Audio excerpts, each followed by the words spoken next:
Kaixo familiak, bideo honetan zuen seme-alaben ebaluazio buletinari buruzko informazio garrantzitsua partekatuko dugu zuekin. Aldez aurretik, barkamena eskatzen dizuegu sor daitezkeen eragozpenengatik. Izan ere, guretzat ere tresna berria da. Zeuen seme-alaben aurrerapen akademikoaren berri izan dezazuen, baina uste dugu ez dela formatu erraza. Kalifikazio tradizionalei buruzko informazioa eman beharrean, orain zuen seme-alabekin lantzen ari garen funtsezko trebetasunak eta gaitasunak nabarmentzen ditugu. Txostenaren lehen orrialdean ikaslearen eta ikasmaiaren datuak ikusi ahal izango ditugu, tutorearen izenarekin batera. Irakasgai bakoitzak bere atala izango du, eta bertan lantzen diren gaitasunak agertuko dira. Ez duzue batetik 10erako notarik ikusiko, ez da ondorik, oso ondorik edo nahikorik ere, baizik eta barratxo bat agertuko da, ikaslea zein unetan edo mailatan dagoen adierazteko. 4 maila daude, apala, oinarrizkoa, egokia edo bikaina. Balorazio orokorra atalean, ikasgai bakoitzeko ikaslearen gaitasuna ebaluatuko da. Lehen esan bezala, atal honetan hainbat termino erabiltzen dira ikaslearen gaitasun maila deskribatzeko, apalatik bikainera. Ordinez agertzen den edukiak eskuratzea atalean, ikasleak eskuratu duen ezagutza ebaluatzen da. Egoerari aurre egitea atalean, eman diren egoera zehatzei aurre egiteko eta arazoak konpontzeko duten gaitasuna ebaluatzen da. Azkenik, elkarrekintza eta norbera izatea atalean, ikasleak bere buruarekin eta besteekin elkarrera egiteko eta gizarte trebetasunak garatzeko duen gaitasuna ebaluatzen da.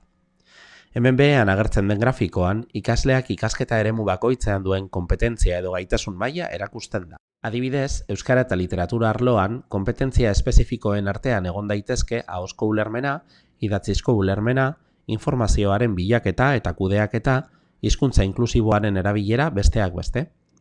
Grafikoak ikasleak trebetasun espezifiko horietako bakoitzean duen gaitasun maila erakusten du. Batetik 4 bitarteko eskala erabiliz.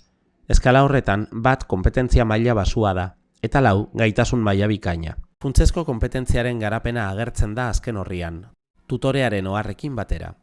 Ebaluazio txostenaren atal garrantzitsu bat da hau. Atal honetan, ikaslearen funtsezko gaitasunen garapen maila ebaluatzen da. Funtsezko gaitasunak ikaslearen garapen pertsonal eta profesionalerako funtsezkotzat jotzen diren trebetasunak eta ezagutzak dira. Funtsezko gaitasun horien artean, hizkuntza komunikaziorako gaitasuna, matematikarako eta zientziarako gaitasuna, gaitasun digitala, gaitasun pertsonala, soziala eta ikaskuntzakoa, herritartasunerako gaitasuna eta kultura kontzientzia eta adierazpenerako gaitasunak daude. Horiek komunak dira ikasgai guztietan, eta ikasle horiekin lan egiten duten irakasle guztien artean ebaluatzen dira. Aldez aurretik eskertzen dugu zuen pazientzia eta irekita gaude zuen iradokizunak entzuteko.